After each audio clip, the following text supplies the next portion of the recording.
The storm had rolled in overnight, silent and silver over the skyline, settling into the morning like it belonged there. In the glass-wrapped penthouse of the Whitmore building, where the city spread out in polished steel and blurred headlights, Nathan Whitmore stood at the edge of his floor-to-ceiling window, coffee in one hand, unread phone in the other. His tie was already knotted, suit perfect, expression unreadable. Down the hall, a small, stubborn voice broke through the quiet. "Dad, I can't find my socks." Nathan exhaled, closed his eyes for a second. He didn't need socks, he needed a miracle. Or more realistically, someone who could take the chaos out of mornings. Someone who could make his son eat a real breakfast instead of dry cereal or neglected toast. Someone who wouldn't burn the eggs and forget the juice and leave the dishwasher half full, the way the last 3 hires had. He set the mug down, ignoring the sharp ping of a calendar reminder on his phone, and moved through the house with long, quick strides. His son, Caleb, was in his room, pajama-clad and shoeless, sitting in a fortress of unmatched socks and Lego ruins. His hair stuck up on one side, his expression purely Whitmore, unimpressed. "I said the blue socks," Caleb clarified, as though this was information his father should have already known. Nathan squatted beside him. "I see 5 pairs of blue socks here. Any one of them will get you to school on time." Caleb looked at him, not the navy ones, the bright blue ones with the rocket ship. Nathan ran a hand down his face. "You know what? Socks are overrated." "Socks are required," Caleb replied, deadpan. Nathan managed a laugh under his breath. "Get your shoes on, I'll look for the rocket socks." By the time they made it out the door, socks found and shoes half-tied, Caleb was halfway through a granola bar and Nathan had missed his first meeting. Again. He hated that it always felt like a choice. The company or the boy, the empire or the family. He hadn't built one to lose the other. That night after Caleb was asleep, after the forgotten dinner, the microwaved pasta, the spilled apple juice, the fight over teeth brushing, Nathan opened the kitchen app and scrolled until he found a listing that promised no-nonsense, experienced, family-friendly cooks who know how to keep a household running. He didn't want warmth. He didn't want a personality. He wanted efficiency. Someone who could handle a kitchen like a machine, someone who could be invisible. He clicked request and filled in the details.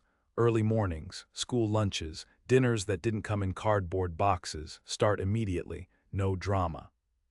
The agency replied the next morning. Your assigned household cook, Madeline Carter, arriving 7:00 a.m. sharp. Nathan barely glanced at the name. At exactly 6:59 a.m. the intercom buzzed. He opened the door wearing the same look he wore in the boardroom, restrained, clipped, perfectly civil. But the woman standing in the hallway wasn't what he expected. She was carrying 2 canvas bags, hair half pulled into a bun, wind blown from the storm. Her coat was damp. Her boots were too practical for the building, but she smiled like she belonged there anyway. "You must be Nathan Whitmore," she said, adjusting the strap on one of the bags. "I'm Maddie, or Madeline if you're feeling formal." He blinked. "You're early." "Only by a minute," she said, stepping past him into the penthouse like the warmth followed her. She looked around once, absorbing the sleek stainless steel kitchen with a small, unreadable pause. Then she set down the bags. "Hope you like the smell of cinnamon." Nathan was already regretting this. By 7:30, the kitchen smelled like cinnamon, vanilla, and something else that shouldn't have belonged in a penthouse like his comfort. He hovered in the hallway, pretending to check emails. From the dining room, Caleb's small voice floated out, curious and full of something Nathan hadn't heard in a while. "You know how to make pancakes that smile." Maddie laughed. "I do, but it depends, do they need to smile big or just a little?" There was a pause. "Big. I think Dad needs a big smile pancake today." Nathan closed his eyes. A headache pulsed behind his brow. This wasn't what he'd signed up for. He asked for a cook, a professional, not someone who made pancakes smile and left the scent of cinnamon wrapped around his day like a scarf. He was halfway to picking up the phone to call the agency when she appeared, holding a plate. Pancakes stacked high, topped with a slice of banana for a mouth, blueberries for eyes. Her smile didn't waver. "Figured you could use one too," she said, offering it to him like a peace treaty. He didn't reach for the plate. "I don't eat breakfast." She tilted her head. "You do now." There was a defiant kindness in her voice, the kind that couldn't be negotiated. He took the plate. As she turned back toward the kitchen, humming under her breath, Nathan looked down at the ridiculous pancakes smiling up at him and wondered, just for a second, what it would cost him to keep the warmth. And why it felt like something he hadn't realized he'd missed until that moment. The days after Maddie's arrival slid into a rhythm Nathan hadn't expected. Not seamless, nothing about his life had ever been seamless, but consistent. Steady in a way he hadn't realized the household needed, in a way he needed, though he'd never admit it aloud. She was there before the lights of the skyline faded, apron on, hair usually up but always slightly undone, like she moved faster than time allowed her to. She filled the kitchen with quiet movement and richer scents, roasted tomatoes in the afternoon, slow-cooked stews in the evening. There were no prepackaged meals anymore, no rushed bowls of cereal. Caleb came to breakfast now without dragging his feet. But it wasn't the food that changed things, not really. It was Maddie's presence, unassuming, grounded, and utterly incapable of pretending. She listened more than she spoke, but when she did speak, it landed, not loud but sure. Nathan watched unnoticed as she packed Caleb's lunch with a small handwritten note tucked into the bag. When had anyone in this house thought to leave a note, or remembered that a 9-year-old liked jokes written in marker? He told himself not to care, that she was temporary, that this was a transaction like everything else in his life. But by the end of the first week, Caleb was coming home with stories. She knows how to whistle with her fingers, loud. I want her to teach me. She can cut apples to look like swans. She said the world is better when things aren't perfect. Nathan raised a brow at that one. What does that mean? Caleb shrugged. Dunno, she just said it while fixing my sandwich, but I think she meant the crust didn't have to be even. Nathan shook his head. He'd been trained in symmetry, discipline, presentation. He built a billion-dollar empire on precision. But even he could admit, quietly, privately, that the days no longer started with a battle. It wasn't all smooth. Maddie asked too many questions. She'd wander into conversations that weren't hers. She'd leave a mug on the counter instead of putting it in the dishwasher. And she had this way of pausing when he was working late, standing in the doorway with a look that wasn't judgmental but still managed to ask something of him. Like the night she appeared holding a bowl of lentil soup at 9:30. Have you eaten? He didn't look up from his laptop, not yet. She set the bowl on the desk anyway. Soup waits for no one. He should have been irritated. He wasn't paying her to monitor his schedule. But she didn't wait for approval, just turned and left, braids swinging down her back. He stared at the bowl for 10 minutes before he touched it. The soup was warm, spiced, familiar in a way that unsettled him. By the third week, the penthouse felt different, lived in. There was a record player in the kitchen now, something she'd found for free, can you believe that, and brought in without asking. Old jazz, soft and low, drifted in with the smell of basil or garlic or whatever she decided was needed that day. He came home once to find her showing Caleb how to roll pasta dough across the counter. There was flour on her cheek. Caleb's laugh had echoed off the walls, full and rare. Nathan had stood at the doorway longer than he should have, coat still on, keys in hand. Something unspoken tugged at his chest, something he didn't know how to name. That night after Caleb had gone to bed, he found her in the kitchen, wrapping leftovers. You didn't ask about the record player, he said. She didn't look up. Would you have said yes? No. She glanced at him, half a smile. Exactly. He leaned against the counter, arms crossed. You don't exactly blend in. I'm not meant to. Her voice was light but firm. He didn't respond right away. You were hired to cook. She met his eyes then, steady and calm. I cook, but I also show up. Sometimes that matters more than the meal. There was a weight in the silence between them. Not tension, not exactly. Something slower, something heavier. He left the room without replying. That weekend, the power went out. It was unexpected, a citywide grid issue. Emergency lights flickered, then nothing. Outside, the skyline blinked off one building at a time until darkness wrapped around the penthouse like a wool coat. Caleb was frightened. He wouldn't say it, but Nathan saw it in the way he hovered, unsure, pretending to be brave. Maddie found candles, flashlights. She pulled blankets from the closets and made a fort in the living room, using chairs and couch cushions and unbending professionalism.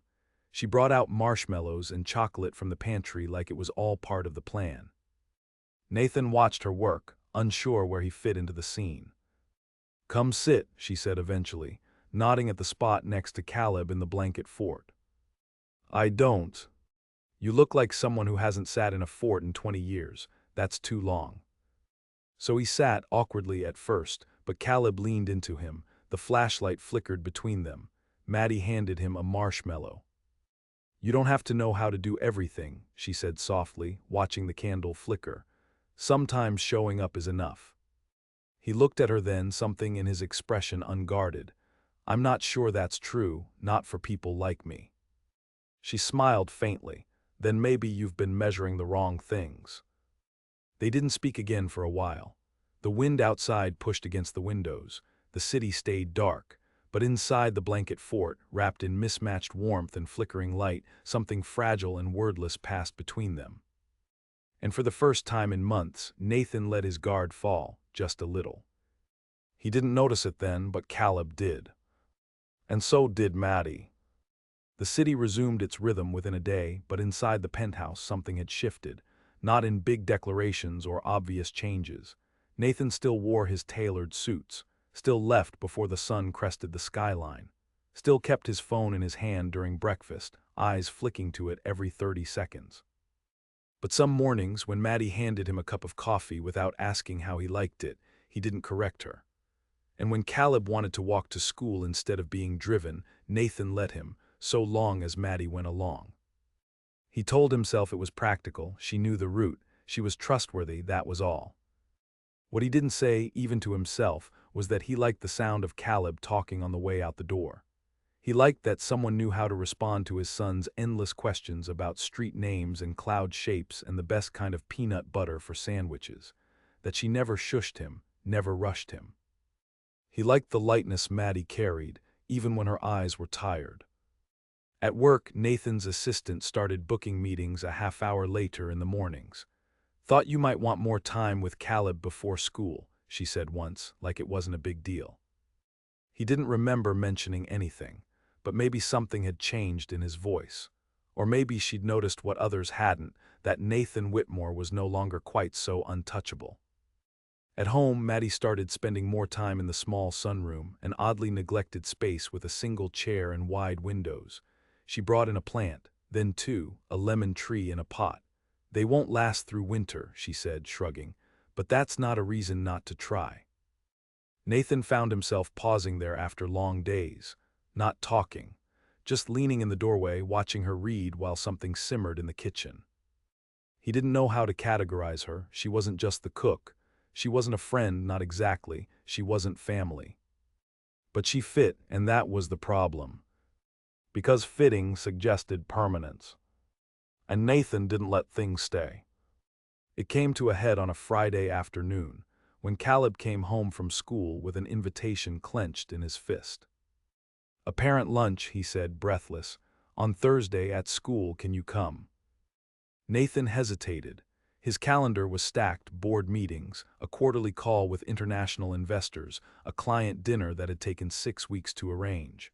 But Caleb's face was lit with hope, unguarded in a way Nathan rarely saw anymore. Maddie stepped into the room quietly, drying her hands on a towel. She didn't say anything.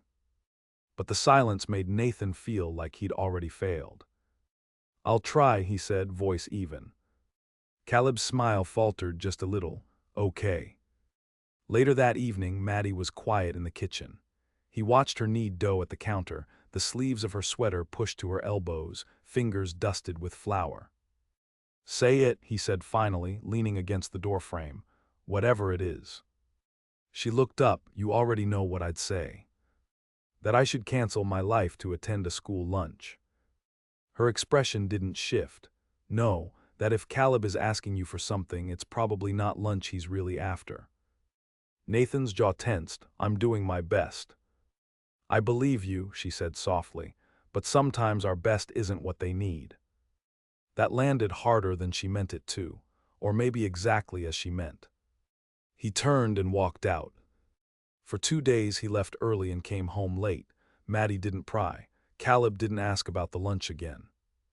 On Thursday morning, Nathan stood outside his closet, shirt in hand, trying to figure out why everything felt suddenly unfamiliar. The house was quiet, too quiet. He walked into the kitchen and found Maddie sitting at the table with Caleb. His son was dressed and ready, the lunch invitation sitting flat between his hands. "I cleared my schedule," Nathan said, voice tight. "I'll be there noon." Caleb blinked, really. Nathan nodded once. The smile that spread across his son's face hit harder than any corporate win ever had. Maddie didn't say anything, just turned back to the pan she was watching and flipped a pancake. But when he stepped out, he caught the small upward curve at the corner of her mouth. The lunch itself was chaos. Cafeteria noise, tiny chairs, sticky tables. Parents in suits and sweatpants lined up for lasagna and awkward conversation. Nathan felt out of place in his tailored coat, but Caleb beamed beside him, pointing out artwork taped to the walls, introducing him to friends like he was something special. "This is my dad," he said proudly. "He's really busy, but he came." Nathan didn't speak, just placed a hand on Caleb's shoulder. His throat felt tight. After lunch, walking back to the car, he didn't say much. The air was crisp, the sun catching on the high glass buildings as they passed. He stopped once halfway through the sidewalk and turned to Caleb. "Thanks for asking me to come," he said. "I didn't realize how much I needed to." Caleb grinned. "You're welcome. Want to see the finger painting I made for you?" "Of course," he said, and meant it. That night Nathan came home earlier than usual. Maddie was in the kitchen again, barefoot this time, dancing, actually dancing, to some old Motown song playing low from the record player. She didn't see him at first. But when she did, she froze, slightly embarrassed. He didn't say anything, just stepped forward and reached for her hand. She hesitated, then let him. They didn't speak, just moved in slow, uncertain rhythm, the room dark except for the under-cabinet lights and the glow from the skyline. It wasn't a moment he'd planned, but it was one he felt. Her head tilted slightly, her breath soft. This wasn't part of the job description. "I'm aware," he said, his voice rougher than usual. She pulled back gently, her hand slipping from his. "We should be careful." "Of what?" "Of pretending this is simple." He looked at her then, really looked. "You think I do anything simply?" "No," she said, "that's what worries me."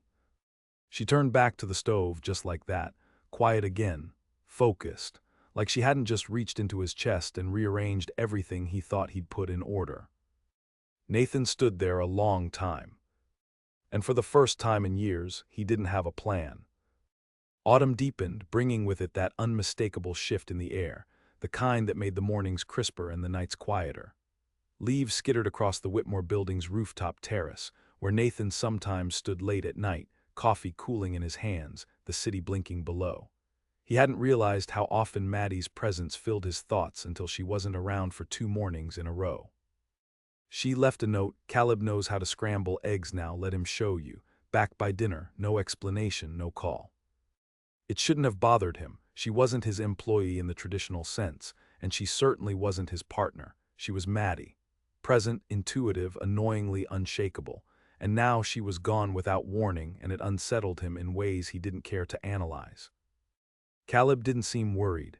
He made the eggs just like she taught him, cheerful, uneven, slightly oversalted, and talked the whole time about what she said yesterday, how she taught him to feel for the clumpiness in the batter and smell when cookies were almost done. "Smells are how she tells time," Caleb said, "not clocks." Nathan tried to smile at that, but there was something about her absence that echoed too loudly through the apartment.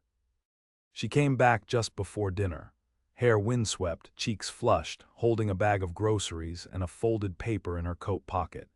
She moved through the kitchen as though she hadn't just disappeared for 2 days.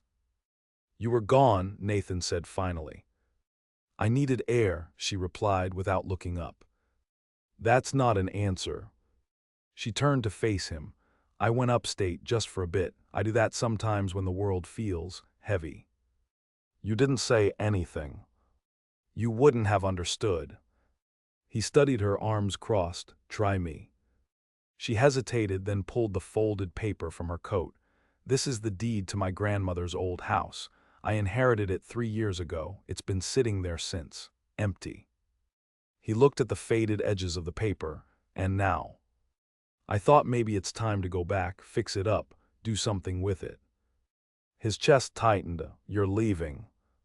I haven't decided. Her voice was calm, too calm. Caleb ran into the kitchen just then, holding a school project, completely unaware of the current running between the adults. That night Nathan barely slept. Every sound outside felt louder, every shadow stretched longer. He lay in bed with the memory of her voice ringing through him. I thought maybe it's time to go back. Back, not forward, not here. The next morning he stayed home, something he never did on a weekday. Caleb was surprised but happy. They made pancakes without smiling faces this time, but Caleb insisted they flip them the way Maddie did. Nathan burned the first two, then got the hang of it. Caleb cheered like he'd won a race. Maddie came into the kitchen halfway through, brows lifted. Did I just smell burnt batter from the hallway? Nathan, still holding the spatula, gave her a look. You make it look easier than it is. I always do. There was a long pause. She set her bag down slowly. You're thinking of leaving, he said again. I'm thinking of living, there's a difference. Caleb was in the living room now, humming and building something with blocks. Nathan lowered his voice. You're more than just part of this household, Maddie. I know. Then why go? She looked at him for a long time, her eyes searching, not accusing. Because I've learned that just because something feels good doesn't mean it's meant to last. You think this doesn't have a chance? I think you live in a tower, Nathan, a beautiful glass one, but sometimes glass keeps things out. He stepped toward her. Then stay, break the glass with me. Her face softened, but she shook her head. It doesn't work like that. You have to want to live differently, not just because I'm here, but because you're ready. I'm trying. She smiled, faint but genuine. You are, and I see that, but this isn't about me fixing you or this place. He didn't know what to say, and in that silence she turned and began making dinner, just like always. The days passed slower after that. Maddie didn't leave again, but she moved through the penthouse with a certain quietness now, as if already half-packed. She and Caleb still baked on Wednesdays. She still played her music low in the mornings, but the warmth was muted, pulled back like a tide about to leave shore. Nathan felt it in his bones. He watched her with a tension he couldn't name, wanted to ask her to stay. Knew he couldn't, not unless he meant it in all the ways that mattered, not unless he could offer more than just a job, more than just borrowed belonging. Late one evening, after Caleb had gone to sleep, Nathan stepped into the kitchen where Maddie stood rinsing herbs under cold water. The windows behind her were fogged. The city outside looked blurry, dreamlike. I bought plane tickets once, he said suddenly. She looked up, startled by the shift in tone. When? When my wife left, I thought maybe we'd go somewhere, just me and Caleb, start fresh, but I never used them.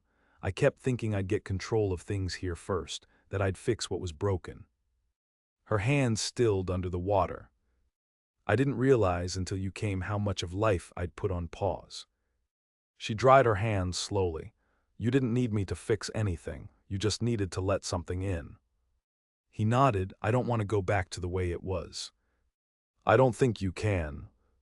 She stepped toward him then, closer than she'd dared in weeks.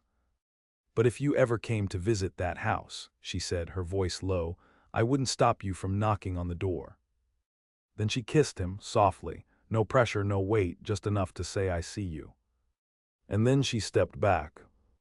I'm still going, she said, but that doesn't mean it's over. He looked at her, his voice thick. It feels like the end. No, she said, it's just the first honest beginning we've had. Nathan watched her walk out of the room. The smell of rosemary and lemon still lingered in the air. The silence that followed was full, not empty. He didn't know what would come next. But for the first time in a very long time, he wanted to find out. Winter moved in without ceremony. No dramatic snowfall, no crisp blue skies, just a steady cooling of days, the kind that crept up in layers. Nathan watched it from his office window, hands in his pockets, tie loose at the collar.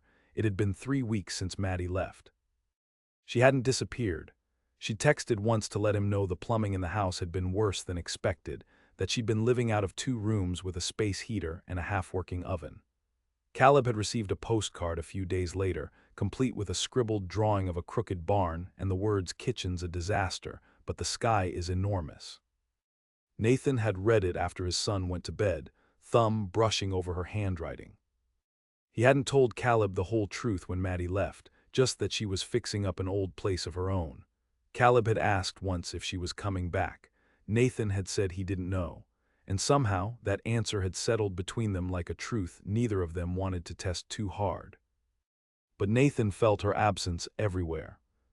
In the stillness of the kitchen, which had returned to its silent, stainless self. In the cool tone of mornings, which used to start with music and the scent of something baking. Even in the pantry, where a half-empty jar of her favorite fig jam still sat untouched.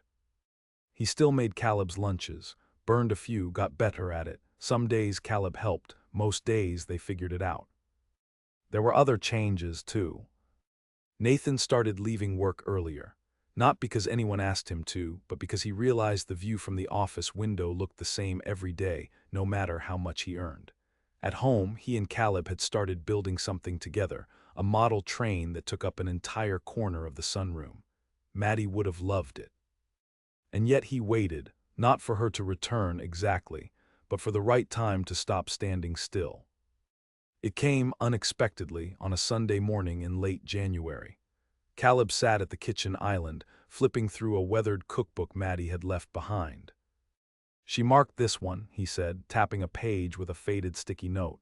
"Her handwriting's here, says good for cold days and new starts." Nathan stepped closer.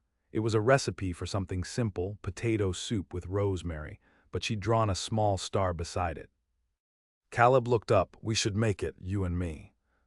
Nathan nodded. "Let's do it." They made a mess, peeled too many potatoes, added too much salt, started over. By the end, the kitchen smelled like something familiar and hopeful. Later after dinner, Nathan stood by the window, staring at the lights below. He reached for his phone, hesitated, then dialed. She picked up after 2 rings. "Hi," she said, just that, soft, steady. "Hi," he replied. "We made your soup tonight, the one with the star." A pause, then how'd it turn out? "Terrible at first," he said, "then better. Caleb wants to try it again next Sunday." "Smart kid." He breathed in. "I want to come up, if that's still something you'd want." There was quiet on the line, but not the kind that meant no. "I'd like that," she said. "The kitchen's not finished, and the couch still smells like paint thinner." "Perfect," he said. "When should I come?" Another pause, then "There's room here, not just space, room." His chest ached in the best possible way. "Then we'll be there by Friday, if you'll have us." "I will," she said, "but Nathan." "Yeah. This isn't you saving anything, or me doing the saving." "I know," he said, and he did. "This is just showing up." She let out a breath that sounded almost like a laugh. Exactly. When he ended the call, the apartment felt different. Not warmer, not yet, but waiting. That Friday they packed light 2 bags, a stack of Caleb's favorite books, and the model train still half assembled. The drive was long and slow, the roads narrow, trees leaning in like watchmen. Caleb fell asleep somewhere outside the city, curled up in the back seat. Nathan kept one hand on the wheel, the other resting on the note Maddie had left for him months ago, tucked inside a recipe book and forgotten until last night. Some things take longer to simmer. Doesn't mean they're not worth the wait. He arrived just before sunset. Her house stood at the edge of a frost-covered field, light glowing from a single window. Smoke curled from the chimney. The porch steps were uneven, the fence half-built, nothing perfect, everything real. She opened the door before he knocked. No dramatic reunion, no sweeping words. Just her in a soft sweater and thick socks, eyes meeting his with a quiet that said, "I see you." Caleb stirred in the back seat, blinking sleepily. Hey, Maddie said, crouching beside the door as he opened it. I saved you a room. It has terrible wallpaper. Caleb grinned, awesome. Nathan stepped onto the porch, his breath rising like smoke in the cold. He looked at her. Ready? She asked.